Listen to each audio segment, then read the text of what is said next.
Our dependence on fossil fuels for energy is driving climate change. To prevent its worst outcomes, Ireland has committed to being carbon neutral by 2050. Renewable energy is helping to reach this goal, but renewables won't meet all the energy needs of our economy. As part of Science Foundation Ireland's Zero Emissions Challenge, a project in UCC called EFACE is looking at how we might decarbonise our more difficult industries. So David, what challenge is EFACE trying to tackle? The EFACE project is focused on the decarbonisation of the more hard-to-abate sectors. So this would include agriculture, transport, waste treatment, and the emissions generated in industry as well. We're also doing very well in renewable electricity at the moment in Ireland. So we're looking at about 70% renewable electricity on our electricity grid by 2030. With all of that in mind, we're looking at the production of electrofuels, which can store electricity as a low-carbon energy vector. So an example of that might be hydrogen. And then that hydrogen could be used in areas that are not ideal for electrification, such as your heavy transport. Ireland in particular has an awful lot of hard-to-abate sectors. 35% of our emissions are from agriculture. We produce fantastic cheese, fantastic whiskey, fantastic stout. They're very hard to decarbonise. So if you're making whiskey, you're using gas to evaporate alcohol off stillage. We all want to be green, but we get on a plane, and that plane will always be on a liquid fuel. And we're on an island, and if you want to leave this island and you don't fly, you'll get on a boat. And a boat will not be powered by a battery or electricity. Electrification is just not amenable to the larger, longer distance transport. Whereas we can put up a wind turbine and produce renewable electricity, it's very difficult to produce a renewable transport fuel, for example. So we're very reliant still on fossil fuels, or petrol and diesel, and we haven't found a replacement for that. Now we do have electric vehicles, but electrification isn't suitable for all forms of transport. So we need to look at alternatives for the bus, for the truck, and this can come in the form of electrofuels. It is projected that up to 70% of our energy needs in the future will come from wind. But wind energy is inconsistent and produces energy when it's not always needed. EFACE is proposing to utilise that waste energy. So we're looking at storing the electricity as hydrogen through a technology known as electrolysis. So electrolysis splits water, H2O, into hydrogen and oxygen. So that hydrogen then could be used as an advanced transport fuel. We talk about the science of the leftovers.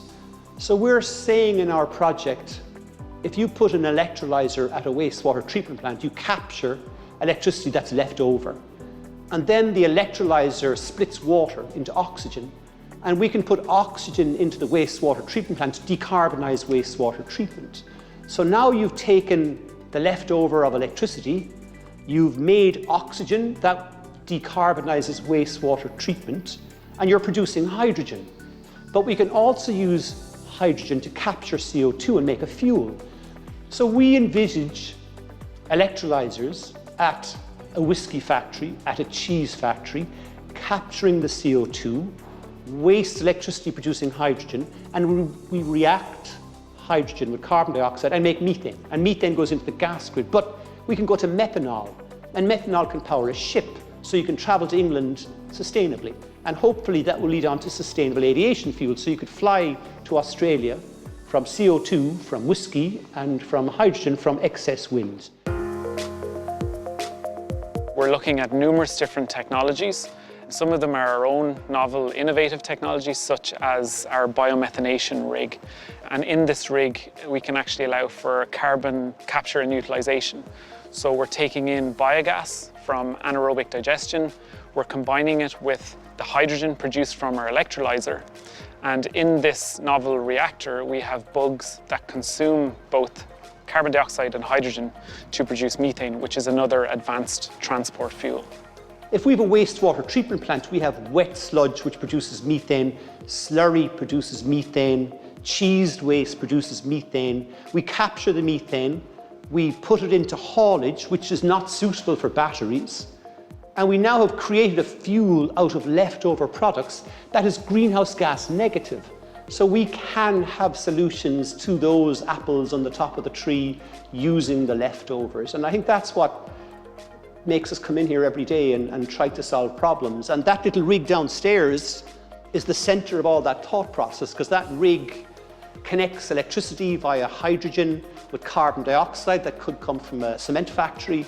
So we see that little rig joining electricity and gas and water all together in one little package. Having these different sectors working together provides for this more circular approach, and that's really been pushed by the EU as well, that we should be using circular economy systems in order to solve this energy and decarbonisation mission. And I would like to see a healthier, more sustainable environment in the future, and we're working on the cutting edge of these technologies, and I'd like to see, possibly by working with industry, that will come up with some tangible solutions to some of these problems.